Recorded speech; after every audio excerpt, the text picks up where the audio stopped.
Bonjour à vous tous, chers amis de langue arabe. Je suis très heureuse, je viens de Medjugorje et je voudrais encore parler avec vous aujourd'hui d'un thème qui est parmi, évidemment, les thèmes les plus connus, les plus répandus dans le monde, c'est la divination, l'astrologie, puisque la Vierge Marie nous a mis en garde contre tous les moyens qui sont utilisés par le malin pour nous tromper, pour nous faire tomber.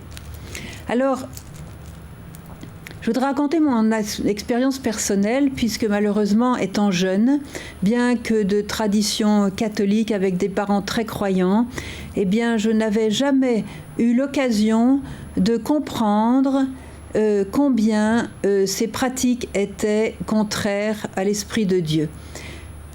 En tant que catholique, nous lisions souvent l'Évangile, mais rarement l'Ancien Testament. Et donc j'ignorais les dangers de l'astrologie, de la divination, du spiritisme et de l'occultisme sous toutes ses formes. Et comme dans ma famille, on avait l'habitude de respecter les commandements de Dieu, comme ce commandement, on n'en parlait jamais, eh bien, je suis allée un peu dans ce mauvais sens.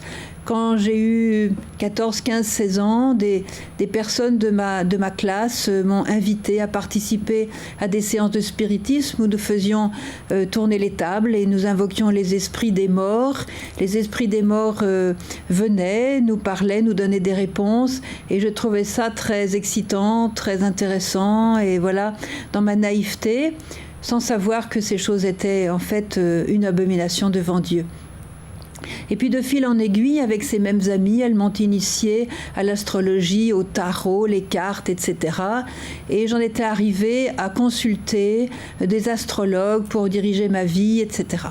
Et puis un jour, je suis partie en Inde et j'ai beaucoup aimé l'Inde et j'ai voulu créer un travail, disons, d'importation, de handicraft, de bijoux venant de l'Inde vers Paris pour en faire un peu mon métier, voilà.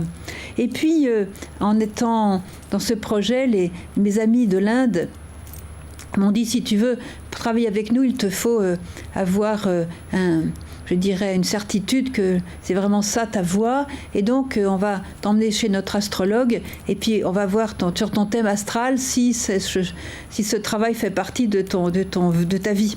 Et moi, j'étais toute contente. Ouais, j'ai rencontré un astrologue hindou, alors c'était vraiment la gloire, quoi. J'arrive chez lui et je vois un vieillard dans la vieille Delhi, tout ça, les petites ruelles. J'avais 24 ans à l'époque, je vois ce vieillard qui me dit d'emblée, voilà, donnez-moi votre date de naissance, votre lieu de naissance et l'heure de votre naissance. Alors je lui fournis toutes ces informations et puis il me dit, il commence à dessiner des trucs un peu bizarres sur un morceau de papier et il me dit, j'ai votre livre de vie dans ma bibliothèque, je vous attendais depuis longtemps, je savais que vous alliez venir, je trouvais ça un peu bizarre, mais bon. Il revient avec un espèce de livre, un espèce de lambeau jauni, tout ça. Et il me dit, voilà, c'est votre livre de vie, je vais vous le lire. Et il commence alors à lire ma vie 1 an, 2 ans, 3 ans, 10 ans, 15 ans, 20 ans, 23 ans, 24 ans. Et puis les choses, à part deux petits détails, étaient juste bizarres.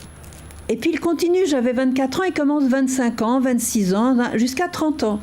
Et là, évidemment, je ne pouvais pas vérifier l'authenticité de ces paroles. Et à 30 ans, il me dit, voilà, j'ai la deuxième partie de votre livre de vie dans un autre livre, je vais le chercher. Mais la manière dont il m'expliquait ma vie, il me disait pas seulement ceci est arrivé, ceci est arrivé. Il me disait si cela est arrivé, c'est parce que dans la trajectoire des astres, alors je dis n'importe quoi, la trajectoire de Jupiter croisait la trajectoire de Mars. Et puis si vous avez fait telles études, c'est parce que Neptune se reflétait dans Mars. Et puis si telle chose, tout était expliqué par le mouvement des astres. Et j'ai conçu alors à ce moment-là, et puis son regard qui était un regard glacial je dirais presque de haine.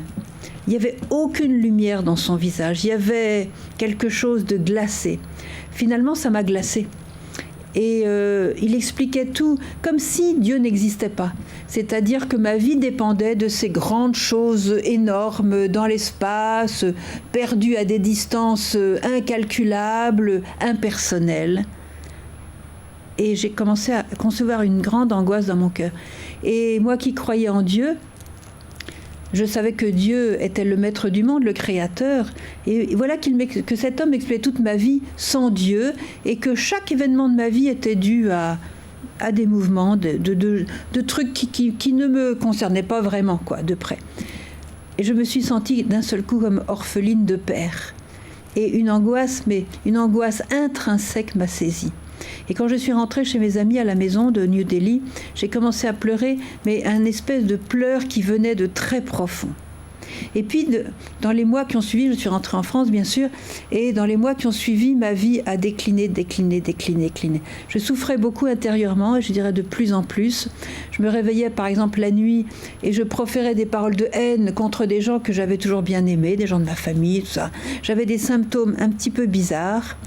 Et j'avais ce bloc en moi qui me torturait, comme si des griffes me enserraient le cœur. Alors j'étais de plus en plus dans des douleurs intérieures inexplicables, je n'osais même pas en parler à personne. Et ces douleurs ont augmenté jusqu'à je n'en pouvais plus. Et un jour, je n'en pouvais plus, c'était trop dur. Ce jour-là, ma petite sœur, Marie-Pia à l'époque, vient me voir, j'avais un petit appartement à Paris, elle vient me voir et elle voit dans quel état j'étais et elle s'est affolée. Et elle me dit, tu sais Emmanuel, demain c'est la Pentecôte, viens avec moi, j'ai un groupe de prière, là c'est tout récent, c'est un groupe charismatique, ils sont incroyables, il se passe des choses magnifiques avec l'Esprit Saint, c'est en 1973. À Paris, c'était les débuts du renouveau charismatique. Tu sais, il se passe des choses incroyables, on voit des guérisons, les gens sont vraiment heureux, il y a quelque chose vraiment, et l'Esprit Saint, viens avec moi, l'Esprit Saint fera quelque chose pour toi. Et je m'entends encore lui répondre, non, tu sais, l'Esprit Saint, ton Esprit Saint, il est bien gentil, mais il peut plus rien pour moi. Il peut plus rien pour moi. Et je pensais en moi-même, je suis finie. Elle est repartie très angoissée sur mon sort, très, très soucieuse. Et puis, bon, la nuit est tombée, je me suis couchée. Je n'ai absolument pas dormi, tellement la torture se faisait torturante, insupportable. Si bien que le matin, après une nuit blanche de torture, j'ai fait ma dernière prière à Dieu. Je dis, Seigneur, c'est fini, khalas, c'est fini. Je n'irai pas jusqu'à 5 heures du soir, je te préviens. Et j'ai commencé à préparer mon suicide pour 5 heures du soir. Pourquoi j'ai dit 5 heures, je ne sais pas. J'aurais pu dire midi. Et puis, comme j'avais cette matinée à occuper, je me suis dit, bon, je vais aller là où ma sœur m'a dit, dans ce groupe de prière. Pour m'occuper, pour ne pas rester toute seule à tourner dans mon appartement. Je suis allée rue de l'Assomption, c'était l'endroit, à Paris. Et là, j'ai trouvé des personnes remplies de joie, de lumière, une relation d'amour entre les personnes incroyable. Et quand je les ai vus, je me suis dit, voilà, c'est eux. Parce que quand j'étais plus jeune, j'avais lu les Actes des Apôtres plusieurs fois. J'étais fascinée par les Actes des Apôtres, en voyant tout ce qu'ils faisaient avec Dieu, avec l'Esprit Saint, la puissance de l'Esprit Saint, avec eux, combien le Seigneur les avait revêtus de lui-même. Ils étaient vraiment, mais ce groupe des apôtres et tout ça, des croyants, les miracles au milieu d'eux, la joie, l'Esprit Saint, waouh, je me disais, c'est ça que je veux vivre. Et j'avais fait un pacte avec le Seigneur. J'ai dit, Seigneur, je ne vois pas ces gens-là autour de moi. Où est-ce qu'ils sont tes disciples? Où est-ce qu'ils sont tes apôtres? Je ne vois plus des gens comme ça autour de moi. Mais je te promets une chose. Si un jour tu me fais rencontrer des personnes comme ça, je te promets, j'irai avec eux. Et quand je suis arrivée à la rue de l'Assomption et que j'ai vu ce groupe, j'ai dit, voilà, c'est ceux-là, les voilà. Et l'écho à mon cœur, c'est trop tard. C'était trop tard. Parce que eux, ils avaient leur vie, ils avaient leur joie, leur bonheur, leur paix, leur amour. Et moi, j'étais déjà dans ce fossé de mort. Il y avait un fossé infranchissable entre eux et moi. J'étais perdue, j'étais finie, j'étais dans la mort. Et alors j'ai passé toute la matinée, une partie de l'après-midi, à suivre ma sœur comme un petit chien, à pleurer. J'étais épuisée de ne pas avoir dormi, pas assez mangé, etc. Je la suivais comme un petit chien en pleurs, en larmes, en traînant mon désespoir et en me disant vivement 5 heures du soir que je fasse mon suicide. Mais dans l'après-midi, il y a eu une assemblée de prière particulière et ils se sont tous rassemblés et ils ont commencé à prier, à louer le Seigneur, etc. Seigneur, ma vie ne sera jamais assez longue pour te louer. Puis moi, il y avait l'écho silencieux, évidemment. Ouais, la mienne a assez duré, ça va, khalas, il faut que je meure, il faut que je parte. Et toute leur prière, j'avais l'écho négatif de mort en moi. 10 minutes ou un quart d'heure après le début de la prière, voilà qu'une dame arrive. Elle arrive derrière moi, je ne l'avais pas vue, et elle ne me voyait pas parce que moi j'étais donc de dos. Et puis elle s'assied, et puis elle se met à crier. Frères et sœurs, parmi nous, il y a quelqu'un qui va vers la mort.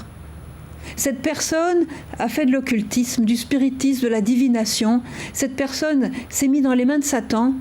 Mais cette personne, maintenant, est détruite intérieurement et souffre beaucoup. Elle va vers la mort. Mais le Seigneur Jésus, avec sa puissance, peut la délivrer. Et qu'elle vienne nous voir, on va prier pour elle. Un message similaire. Alors là, je me suis reconnue complètement. D'aller vers la mort, d'avoir fait ces pratiques-là. Et le coup de Jésus, bon... Alors j'ai attendu avec impatience que la réunion de prière se termine. Je vais voir cette personne, André Thomé, pour ne pas la nommer, André. Je lui dis, voilà, est-ce que vous n'auriez pas parlé de moi? Elle me dit, ah, c'est toi! Mais qu'est-ce que tu as fait? Tu as été dans le camp de l'ennemi. Tu as fait ce qui est en abomination devant Dieu. Pourquoi tu étais là? Je dis, mais je ne savais pas. Pourquoi tu ne connaissais pas la Bible? C'est marqué en toutes lettres dans la Bible. Vous ne ferez pas cela. Je vais vous lire la Bible. Je vais vous lire ce qui est écrit. Comme ça, tout le monde saura quel est le passage en question. Le passage le plus fort et le plus clair, c'est dans le livre de Deutéronome, dans un chapitre 18 au verset 11. Alors, je vais vous le dire, c'est tout simple. Donc, Dieu parle à son peuple, le peuple hébreu, le peuple d'Israël, afin de le prévenir contre certaines actions que font les païens autour de lui. Lorsque tu seras entré dans le pays qu'Adonai, ton Dieu, te donne, tu n'apprendras pas à commettre les mêmes abominations que ces nations-là. On ne trouvera chez toi personne qui fasse passer au feu son fils ou sa fille, qui pratique divination, astrologie, incantation, mantique ou magie, personne qui use des charmes, qui interroge les morts et les spectres, qui invoque les morts, car quiconque fait ces choses est en abomination devant le Seigneur ton Dieu, et c'est à cause de ces abominations que le Seigneur ton Dieu chasse ces nations devant toi. Deutéronome 18, verset 11 et suivant. Alors moi je tombais des nues, je ne savais pas du tout qu'il y avait ça dans la Bible, et elle m'a tout expliqué que quand on commence à pratiquer cela, eh bien on se met dans les mains, on ouvre une porte à Satan si vous voulez, on ouvre une porte aux démons, et plus cette porte est grande, plus ils viennent évidemment et ruinent notre vie jusqu'à nous pousser petit à petit vers la mort. Ce qu'il veut de nous, c'est non seulement la mort physique, mais la mort intérieure, la mort de l'âme, la révolte, l'angoisse, voilà. Et elle m'a dit, est-ce que tu crois que Jésus a la puissance de te délivrer de ça? Et moi, c'était la première fois que je voyais quelqu'un d'aussi croyant qui me parlait d'un Jésus qui pouvait maintenant, moi, Emmanuel, me délivrer de ces chaînes-là. Je lui dis, je crois. Parce qu'en fait, je voulais croire plus que je n'y croyais. Je voulais qu'elle ait raison, je voulais croire. Et j'ai dit, oui, je crois. Et puis après, j'ai dit, oui, mais tu sais, même si les démons s'en vont, même si tu me libères de ces chaînes, en fait, ils ont fait déjà tellement de dégâts en moi, mon cœur est tellement ruiné par la douleur, la souffrance, les blessures, que je préfère quand même mourir. Elle me regarde étonnée, elle me dit, mais Emmanuel, est-ce que tu ne crois pas que si Jésus a la puissance de te délivrer, il a en même temps aussi la puissance de te guérir? Et à nouveau, j'ai dit, mais quelle foi? J'ai dit, oui, je crois. Je crois que Jésus a aussi la puissance de me guérir. Je voulais qu'il me guérisse. Si tu crois, on va prier pour toi. Alors elle a appelé d'autres personnes du groupe, il y avait des prêtres, et la prière a été très forte, très forte. Commençait à prier en langue, chanter en langue, j'étais un petit peu me dire, oh, qu'est-ce que c'est que tout ça? Je n'ai rien senti, il n'y a pas eu de choc, il n'y a pas eu de larmes, il n'y a pas eu de cris. Au bout de 10-15 minutes, c'était fini, je me relève, j'étais assise sur un banc, je me relève de mon banc, puis je me tâte comme ça, comme quelqu'un qui a perdu son portefeuille, j'allais dire, ou perdu sa croix. Et je dis, mais c'est parti. Le désespoir était parti. L'angoisse était partie. la douleur était partie. Cet enserrement, ces griffes que je sentais qui me ruinaient le cœur, qui me torturaient de l'intérieur, étaient partis. Et là, j'ai pas une vision, j'ai pas une apparition, mais j'ai vraiment connu Jésus. J'ai connu Jésus qui était tombé dans mon fossé de mort, là où je saignais dans mes épines, comme immobilisé, enserré dans les épines, incapable de bouger avec cet esprit de mort. Jésus avait pris mes épines sur lui, il avait pris sur son corps pour me libérer et me défaire les chaînes. Et je sentais comme de l'eau vive couler en moi. C'était Jésus qui revenait. C'était les démons qui étaient partis. Et c'était Jésus qui me bénissait par sa présence. Et là, j'ai rencontré Jésus vivant. Jésus vivant. Le Jésus de l'Évangile. Le vrai Jésus vivant. Je l'ai rencontré ce jour-là. Alors, un peu plus tard, on a été à la messe. J'étais tellement heureuse de recevoir Jésus. Et là, j'ai fait, je dirais, mon premier pacte avec lui. En lui disant, Jésus, à cette heure-là, parce que quand j'étais délivrée, il était 5 heures du soir. J'ai dit, Jésus, j'avais donné rendez-vous à 5 heures du soir à la mort. Mais à la place de la mort, c'est toi, Jésus, la vie qui est venue. Je te remercie. Je n'oublierai jamais ce que tu as fait pour moi.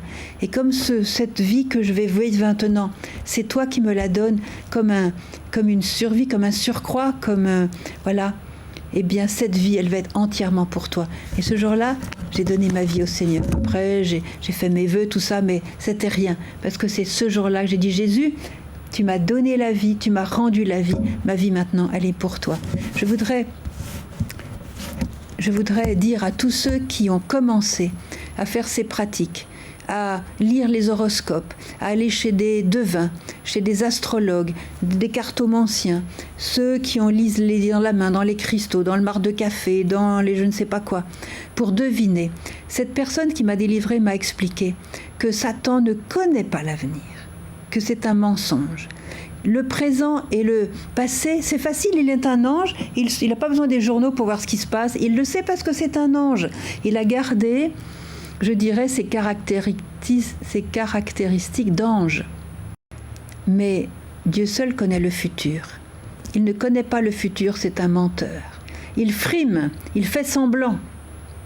Et comme il est intelligent, il devine certains aspects du futur. C'est sûr que s'il voyait que je suis en train de casser des œufs dans une poêle, il va dire, elle va faire une omelette. Il n'y a pas besoin de faire Polytechnique pour deviner ça. Alors il prend des éléments du passé, il prend aussi de ce qu'il connaît de la personnalité de la personne dont il veut s'occuper, il prend des éléments, avec ça il devine ce que pourrait être l'avenir, mais il ne le connaît pas. Ça veut dire que la plupart du temps, il se trompe. D'ailleurs, tout ce que le voyant m'a dit a été complètement faux. Complètement faux. Heureusement d'ailleurs. Voilà.